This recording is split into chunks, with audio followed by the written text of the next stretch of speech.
안녕하세요. 소영 목사가 들려주는 신앙의 집을 바르게 짓는 사람들의 교회 신집사 교회에 오신 것을 환영합니다. 오늘 말씀은 좋은 사람, 나쁜 사람. 성경에 이렇게 기록되어 있습니다. 로마서 3장 10절에서 12절. 의인은 한 사람도 없다. 깨닫는 사람도 없고 하나님을 찾는 사람도 없다.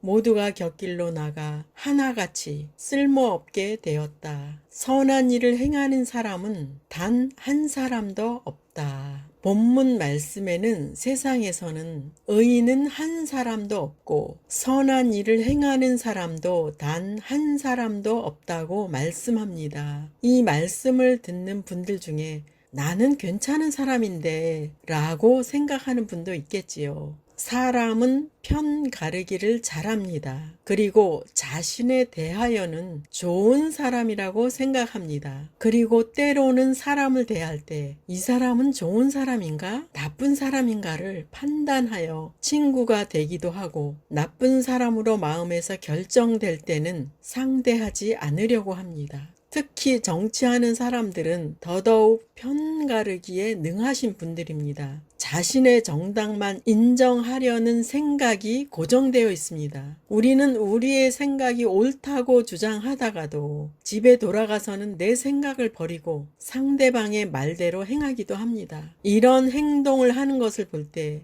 사람은 언제나 가변성이 많다는 것을 알 수 있습니다. 악함과 선함도 가변적이어서 시대에 따라 바뀌게 됩니다. 그런 것을 잘 표현하는 말씀이 있습니다. 전도서 3장 6에서 8절. 찾을 때가 있고 잃을 때가 있으며 지킬 때가 있고 버릴 때가 있으며 찢을 때가 있고 꿰맬 때가 있으며 잠잠할 때가 있고 말할 때가 있으며 사랑할 때가 있고 미워할 때가 있으며 전쟁할 때가 있고 평화할 때가 있느니라. 이렇게 인간은 가변적이기에 미워하다가도 용서를 할 때가 있습니다. 로봇이 컴퓨터처럼 명령대로 수행하다가 악성으로 변하게 되었을 때는 인식했던 모든 프로그램을 초기화하는 포맷을 하여 새로운 로봇을 만들어야 할 것입니다. 컴퓨터가 악하게 되었다는 것은 회복할 수 없는 상황이 된 것입니다. 사람은 악한 존재였다가도 선해질 수 있습니다. 반대로 선한 존재였다가 악해질 수 있는 것이 사람입니다. 그래서 때로는 인간의 가변적인 것이 용서받을 수 있고 새로운 기회를 얻을 수 있기에 참으로 다행한 일입니다. 세상에는 선한 사람이 없을까요? 우리는 매스컴을 통해 선한 사람들의 이야기도 들을 때가 있고 효성이 지극한 분들의 이야기도 듣습니다. 때로는 큰 감동과 울림을 주는 이야기도 듣게 됩니다. 동물 중에서도 감동적인 영상을 볼 때도 있고 사악한 동물들의 영상을 볼 때도 있습니다. 지금까지 말씀드린 것은 자연인에 관한 것입니다. 성도가 쫓아야 할 부분은 세상과는 다르다는 것을 알아야 합니다. 성도의 환경과 자연인의 환경이 다르다는 것을 우리는 알아야 할 것입니다. 자연인은 세상에서 심은 대로 거둘 수 있는 환경이 주어집니다. 그런데 성도는 그렇지 않습니다.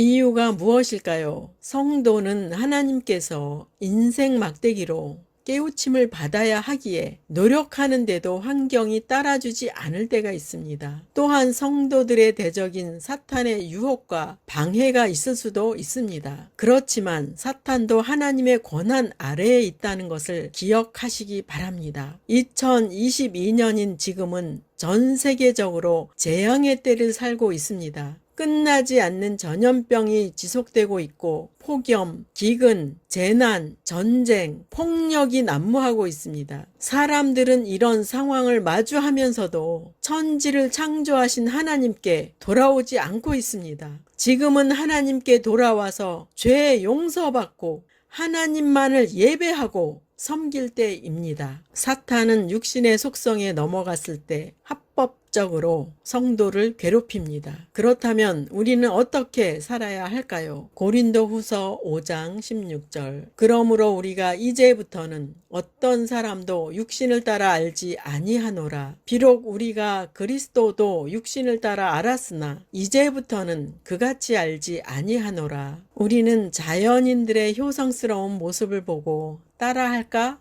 라고 생각하면서 부모에게 잘 하려고 할 때도 있었을 것입니다. 그런데 부모님은 알지 못하고 더 엇박자가 나는 것을 경험한 분들도 계신 줄 압니다. 방금 읽은 본문이 답을 줍니다. 쉬운 성경에서는 육신을 따라가 세상의 관점이라고 나옵니다. 성도가 세상의 방법으로 해결하려고 하니까 하나님 보시기에는 합당치 않게 보일 것입니다. 그래서 내가 잘하려는 노력은 엇박자가 나고 내 칭찬이 되려는 노력이 헛수고가 될 수도 있다는 것입니다. 성도는 자연인에서 거룩한 신분으로 바뀐 신분이 되었습니다. 물론 여러분과 함께 사는 가족들이 거룩한 삶을 살지 않아서 조화를 이루기가 쉽지 않을 수도 있습니다. 그런 가운데 있을지라도 성도가 말씀대로 하려면 성도는 육신과 세상의 관점으로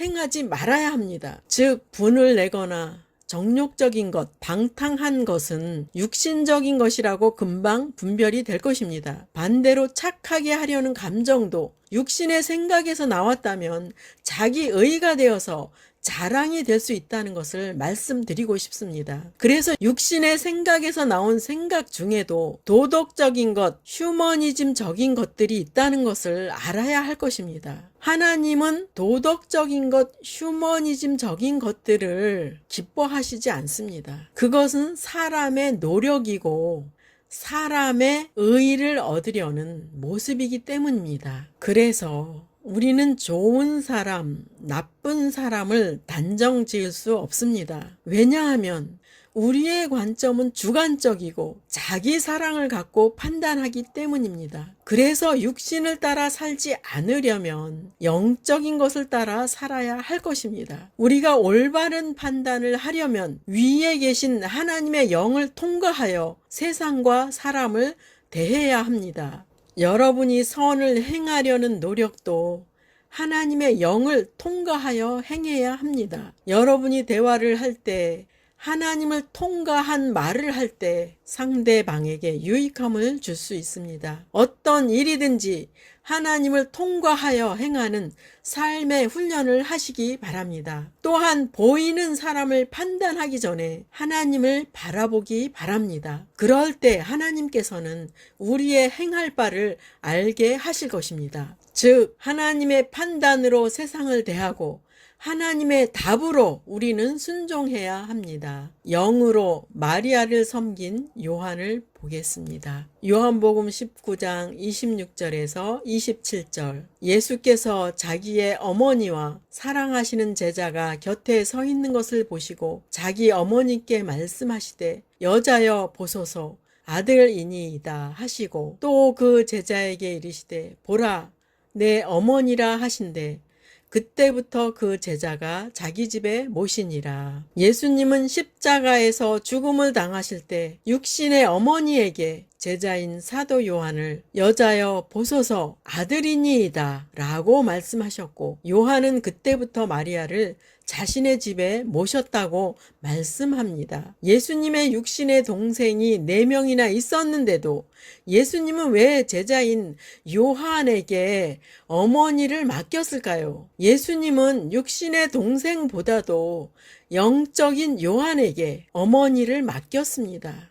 바로 요한은 예수님의 마음을 품은 자였기에 예수님의 속성을 통하여 마리아를 섬길 수 있었기 때문입니다. 요한은 예수님의 사랑하는 제자였고 예수님의 마음을 가장 잘 나타낼 수 있는 제자였습니다. 그래서 예수님은 마리아를 요한을 통하여 보살피게 하였습니다. 마리아는 영적인 요한을 통하여 예수님의 속성을 만날 수 있었습니다. 예수님은 죽음의 순간에도 육신의 어머니 마리아에 대한 배려를 잊지 않으셨습니다. 우리는 본문을 통해서 이렇게 세심하게 배려하시는 예수님을 봅니다. 그런 분이 여러분의 주님이시고 여러분의 주인이 되십니다. 예수님은 세심하게 우리를 돌보시고 세심하게 우리를 만들어 가십니다. 만들어 가신다는 의미는 거룩한 사람으로 훈련시키는 성령님의 역사를 분초마다 체험한다는 뜻입니다. 그 훈련은 바로 여러분이 처한 지금의 환경입니다. 지금의 환경이 좋지 않고 마음에 들지 않는 사람이 여러분 주변에 계속 있습니까? 그런 상황을 이렇게 표현하겠습니다. 낯선 환경과 낯선 사람을 통하여 우리를 훈련시킵니다. 제가 고상한 표현으로 낯선이라는 단어를 사용하였습니다. 다시 강한 표현을 사용한다면 내 성격과 상반되는 사람이 주변에 배치되어 있게 됩니다. 우리는 이러한 상태에 있다면 내가 행복을 어디에서 찾고 있었는가를 깨달아야 할 것입니다. 우리는 아직도 보이는 것에서 만족을 얻으려고 하지 않았습니까? 보이는 것을 통해서 성공을 얻으려고 하지 않았습니까? 보이는 것을 통해서 해답을 얻으려고 하지 않았습니까? 우리는 주님께 눈을 고정하여 주님으로부터 오는 만족을 얻기를 사모해야 합니다. 이렇게 생각해도 좋을 것입니다. 주님께서 나 좀 받아오.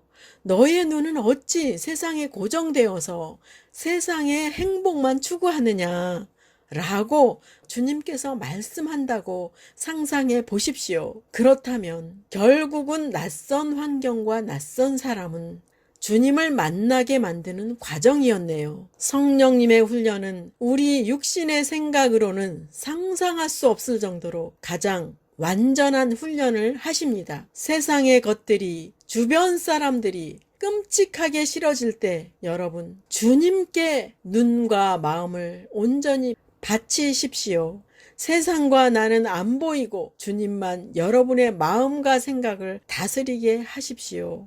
우리는 세상에 살면서 세상과 정을 떼어야 합니다. 우리는 가까운 분이 죽음을 맞이할 때 정을 뗀다라는 말을 들을 때가 있습니다. 당사자가 주변 사람들과 정을 떼는 행동을 하고 죽음을 맞이할 때 정을 뗀다라고 합니다. 세상을 주신 하나님께서 성도에게 세상과 정을 떼라고 하십니다. 세상과 정을 떼게 하는 상황이 지금 이 시간 지구촌 곳곳에 나타나고 있는 것을 우리는 매스컴을 통해 듣고 있습니다. 세상과 우리 주변에 대하여 우리는 실망을 해야 합니다. 실망시키는 과정들이 있는 것은 우리로 하여금 천국을 사모하게 하는 하나님의 계획이 있는 것입니다. 이 땅은 영원하지 않기 때문입니다. 요한일서 2장 15절 이 세상이나 세상에 있는 것들을 사랑하지 말라. 누구든지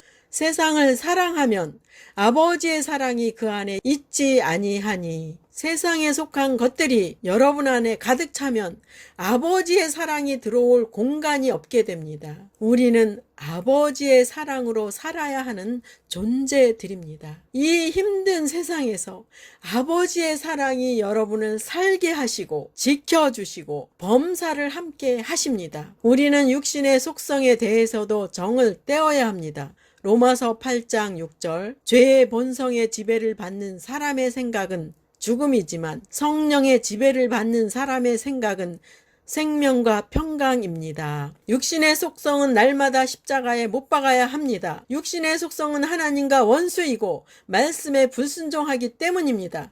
하나님의 사람은 육을 거부하고 성령의 지배를 받아야 합니다. 하나님께서 우리를 귀찮게 하려고 이렇게 말씀하는 것이 아닙니다. 가장 좋은 길로 인도하는 것이고 생명과 평강을 주시기 위해서입니다. 예레미야 29장 11절 여호와의 말씀이니라 너희를 향한 나의 생각을 내가 아나니 평안이요 재앙이 아니니라 너희에게 미래와 희망을 주는 것이니라. 이 본문 말씀은 이스라엘이 포로로 잡혀갈 때 주신 말씀입니다. 포로로 잡혀가면 인생이 끝난 것처럼 절망적인 환경이 된 것입니다. 그런데 하나님은 그 포로로 잡혀가는 상황에서 그 상황이 재앙이 아니라 평안이라고, 미래의 희망을 위한 것이라고 말씀하는 것입니다. 성도도 위와 같은 고난과 환난이 오면 하나님이 버리신 것처럼 여겨지고 절망이 오게 됩니다. 그런데 아닙니다. 이 모든 과정들이 재앙이 아니라 결국은 평안을 위한 것이고 미래를 만들어 가시는 하나님의 역사이며 희망을 위한 과정이라고 말씀합니다. 그러므로 고난과 환난의 과정을 잘 인내하고 영적 생활을 유지하면서 우리는 주님께 순종하면 미래의 희망이 있습니다. 그러므로 고난과 환난 속에서 우리가 무엇을 해야 하냐면 영적 생활 잘 유지하고 주님께 순종하면 됩니다.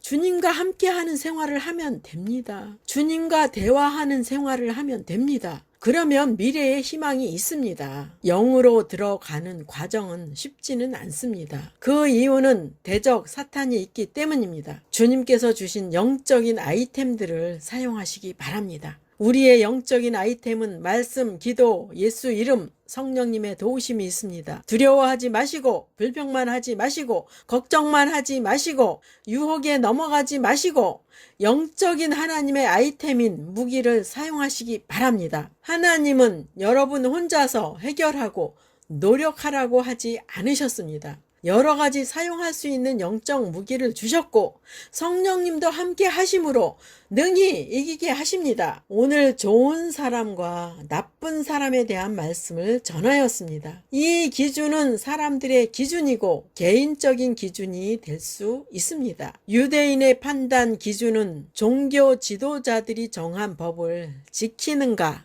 안 지키는가에 따라 좋은 사람이 될 수도 있고 나쁜 사람이 될 수도 있었습니다. 성도는 하나님의 기준을 따라 사는 사람들입니다. 신약 시대를 사는 우리는 육으로 사는가 영으로 사는가에 따라 판단을 받게 될 것입니다.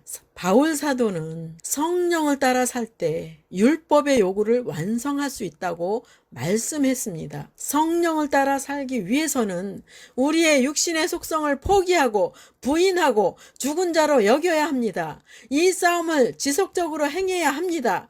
왜냐하면 주님은 거룩한 곳에 오실 수 있기 때문입니다. 결국 주님을 모시기 위한 준비 과정이 자아 포기입니다. 그리고 주님의 임재 가운데 있기를 즐거워하시기 바랍니다. 성령께서 주시는 평안이 여러분 안에서 떠나지 않고 함께 하실 것입니다. 주님이 함께하는 거룩한 사람이 하나님 기준에 맞는 사람이 되는 것입니다. 그러므로 성도는 성령의 사람이 되는 것이 바로 영적으로는 좋은 사람이 되는 것입니다. 불신자가 윤리적으로 효성이 지극하고 선을 많이 행한다고 해도 하나님의 기준에는 좋은 사람이 될 수 없습니다. 불신자의 선함은 결국은 자신에게 의가 되고 자신의 자랑이 됩니다. 모든 사람은 자신의 불의함을 깨달아야 하고 죄인이라는 사실을 인정해야 합니다. 그리고 죄를 담당하신 예수님을 구주로 영접할 때 의롭다고 인정을 받습니다. 그리고 성령을 따라 살 때